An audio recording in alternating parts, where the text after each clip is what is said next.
everybody here knows California is not like Las Vegas. What happens in California doesn't stay in California. And we're seeing a lot of that with the Biden administration. You've been there, you've been representing California for some time. What do people need to know about what's happened in California? I mean, a state that used to be the emblem of middle-class success in America, where the middle class has now been hollowed out by these progressive policies. What is it that people need to know? Well, it's really how I got into politics was because of these radicals that started in the San Francisco Bay Area, and I always tell the story that I'm in the big San Joaquin Valley, the agricultural mecca of the world. And all right, we got somebody from the San Joaquin Valley back there. And what I always joke is in the 60s and 70s, they would drive through our area, smoking pot probably, and they'd smell some cows and they'd see some dust and they'd say, well, we got to get rid of all this. And then they'd go up into the mountains, smoke some more dope, and then they would go back. And then they became radicalized and they figured out that they could take over the government of San Francisco, they would take over the university. So a lot of this stuff that you see started in the 60s and 70s in the Bay Area. And they went on to Hollywood, they went on to the institutions. And we were essentially the guinea pigs because they used the green movement, right, which is really what I call the watermelon movement. It's green on the outside and red on the inside. And they targeted farmers, right? And it was always to save a little fish and, who wants to kill the little animals? And they turned it into that agriculture is somehow bad, and slowly they've been taking farmland out of production. And that's what got me into politics, because I grew up farming, and I said, what in the hell's going on here? I mean, we're good farmland is being idle. And a lot of people would say, don't they understand? And we initially had people within the state said, well, let's just give up a little bit. And then let's just give up a little bit more. And now what turned into a little bit is now, soon going to be about 1 million acres of farm ground. Most fertile farm ground in the world is going to be idle. So that's what got me into politics, was this radicalization.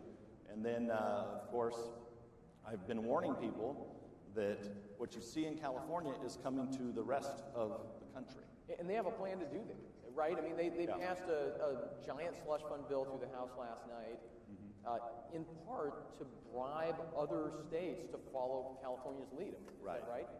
Yeah. So what people have to understand, this bill that they passed, this $2 trillion bill, this is about it's a slush fund, and these guys are very predictable.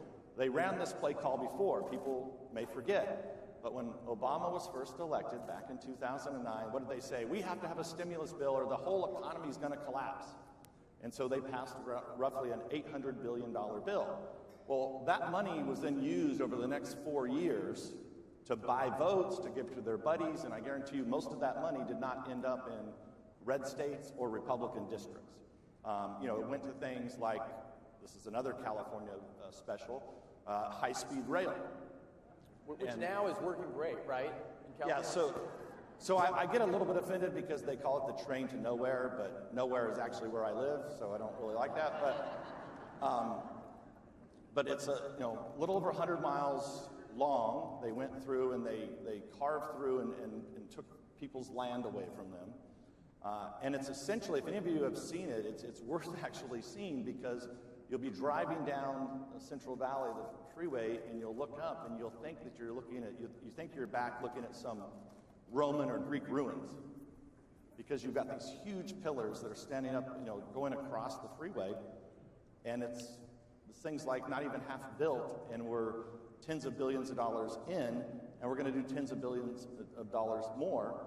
And I wouldn't be surprised if this slush fund that they passed, if they're not going to put more money into this high-speed rail. I mean, you already know that part of this money is going to go to build a tunnel from Silicon Valley to San Francisco. Now, look, these tech oligarchs are the last people that need anybody's money. And they sure as hell don't need a tunnel from Silicon Valley to San Francisco. They don't want to have to sit in traffic in their Teslas, though, right? I mean, Well, the other funny thing about these guys in Silicon Valley that continue to do this, I thought everybody's panicked with COVID, and who the hell's going to get into a train or a bus? I know they're not going to. Yeah. So, I mean, the left is always really good at consolidating their power, right? When they take power, they figure out how to tip the playing field in their direction. We're seeing that with H.R. 1 in Congress, which I interpret, and I want you to tell us if this is right, that H.R. 1 is basically about taking California election practices and trying to force them on the whole country. Is that right? And what have you seen in California as elections? Yeah, absolutely. So what happened in California, I think it's important, it's a good question so that everybody understands what they did.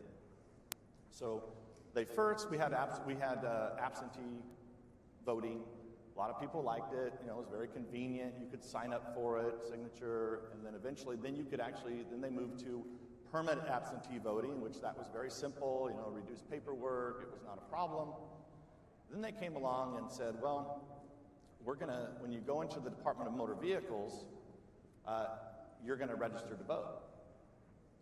Even if you don't want to register to vote, they register you to vote. And and the first little game they played is, if you walked in and said, no, I don't want to be registered to vote, then they'd say, okay, and they'd not only register you to vote, but they made you a permanent absentee. So then the ballot was being mailed directly to your home. Then what they said, so essentially then over the last, 5 years, virtually everybody's registered to vote, and ballots are just flying out everywhere. The next thing they did is they made it so that you could actually go and pick up the ballots.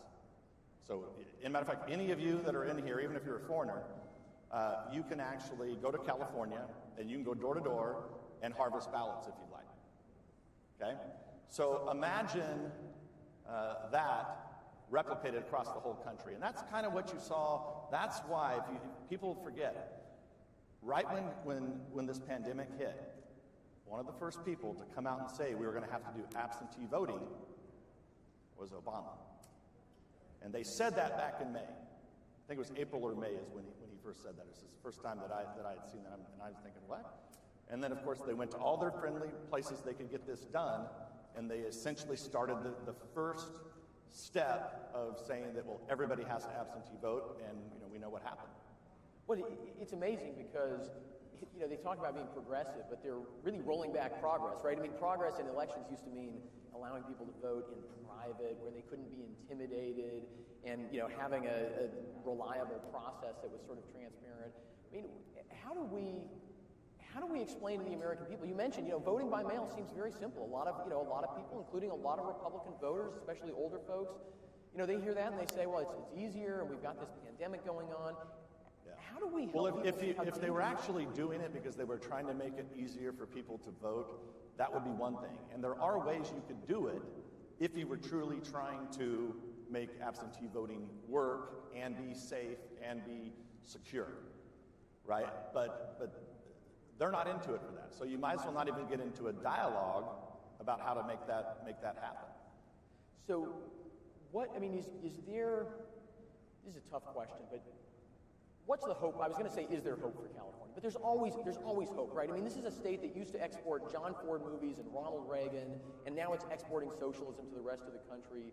But give us a glimmer of hope for the Golden State. Well, look, we have this recall effort that's going on.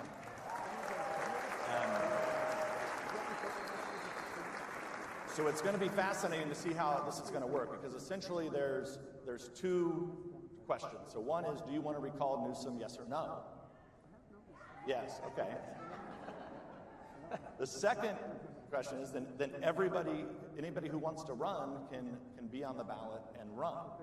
So Republicans, Democrats, Independents, and it's essentially, so if the answer is yes to recall, then you have to vote who would want to replace Newsom. So Newsom can't be on that ballot.